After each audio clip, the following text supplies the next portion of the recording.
আজকে খুব মজার একটা রেসিপি নিয়ে চলে আসলাম। কাঁচকলা দিয়ে ইলিশ মাছ রান্না করব। ইলিশ মাছটা আসলে যেভাবে রান্না করা হয় সেটাই খেতে ভালো লাগে। তো আজকে আমি কাঁচকলা আর আলু দিয়ে ইলিশ মাছ রান্না করব। মাছগুলোকে আমি কেটে নিয়েছি, কেটে ভালো করে ধুয়ে নিয়েছি। এবার মাছে লবণ আর হলুদ মেখে নিচ্ছি। এখানে কিন্তু একটা ইলিশ মাছের পুরোটাই, এটা 1 কেজির থেকে একটু কম আছে। তো ইলিশ মাছের লেজটাও আমি লবণ হলুদ মাখিয়ে নিচ্ছি। এটা শুধু ভাজি করব আমার ছেলের জন্য, আর হচ্ছে বাকিগুলো দিয়ে ঝোল রান্না করব। তো লবণ হলুদ মাখিয়ে আমি রান্নায় চলে আসলাম। কড়াইতে একটু তেল দিয়ে দিলাম। প্রথমে আমি ঝোলে যে ফোড়নটা দেব সেটা ভেজে নিচ্ছি। 3টা পেঁয়াজ কেটে নিয়েছি। এখানে আমি কোনো রসুন ব্যবহার করিনি, শুধু পেঁয়াজটাই দিব। পেঁয়াজটা যখন এরকম ব্রাউন কালার হয়ে যাবে তখন আমি এটাকে উঠিয়ে নিব। এইটুকুই হচ্ছে শুধু মশলা, আর কোনো মশলা দেবো না এর ভিতরে। তো এটাকে উঠিয়ে নিচ্ছি। তারপর ওই একই তেলের ভিতরে আমি ইলিশ মাছটা ছেড়ে দিলাম। ইলিশ মাছটাকে আমি একটু নেড়ে চেড়ে, মানে সামান্য, বেশি না, অনেক নাড়াচাড়া করতে গেলে হয়তো ভেঙে যেতে পারে। ইলিশ মাছটা খুবই নরম, সেজন্য নাড়াচাড়া বেশি করব না। হালকা একটু নাড়া দিয়ে তারপর ভিতরে আমি পানি দিয়ে দিচ্ছি। এখানে কিন্তু পানিটা গরম পানি, এখানে ঠান্ডা পানিও দেওয়া যাবে। আমার গরম পানি করা ছিল, তাই আমি একটু গরম পানি দিয়ে দিলাম যাতে তাড়াতাড়ি জালটা উঠে যায়। এটাকে একটু উলটপালট করে আমি নেড়ে চেড়ে মাছটাকে ভালো করে জাল করে নিব পানিটা শুকানো পর্যন্ত। পানিটা শুকিয়ে গেছে, মাছটাকে নামিয়ে নিলাম। এবার সেই একই কড়াইতে আমি তেল দিয়ে দিলাম আর একটু। তেলটা একটু গরম হলে আমি এটার ভিতরে কাঁচকলা আর হচ্ছে আলু দিয়ে দিয়েছি।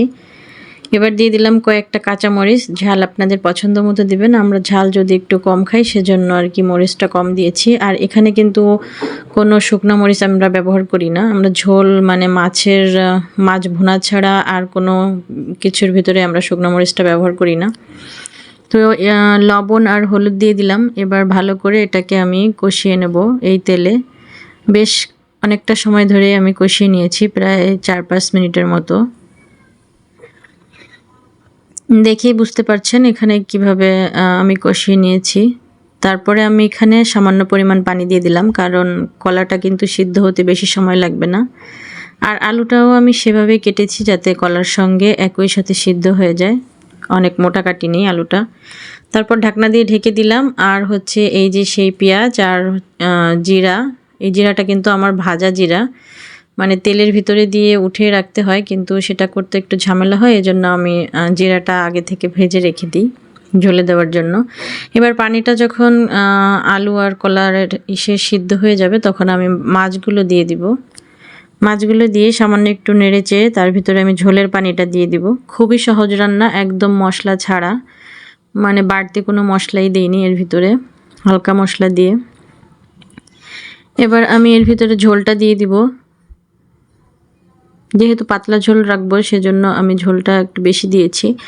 এবার যখন ঝোলে এরকম জালটা উঠে যাবে তখন আমি সেই পেঁয়াজ আর ওই জিরাটুকু বেটে এই যে দিয়ে দিলাম। আমার রান্না কিন্তু হয়ে গেছে। এই মশলাটাকে এবার ভালো করে মিশিয়ে একটু জাল উঠলেই আমি ঝোলটা নামিয়ে নিব। খুবই সহজ রান্না, কিন্তু খেতে বেশ মজা।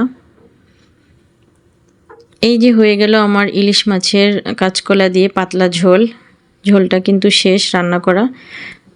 এবার আমি জালটা বন্ধ করে দিব। এই যে মাশাআল্লাহ, দেখতে কিন্তু অনেক সুন্দর হয়েছে। আমি একটু আপনাদেরকে পরিবেশন করে দেখাচ্ছি। এই যে হচ্ছে ফাইনাল লুক আমরা যখন খেয়েছিলাম তার আগে।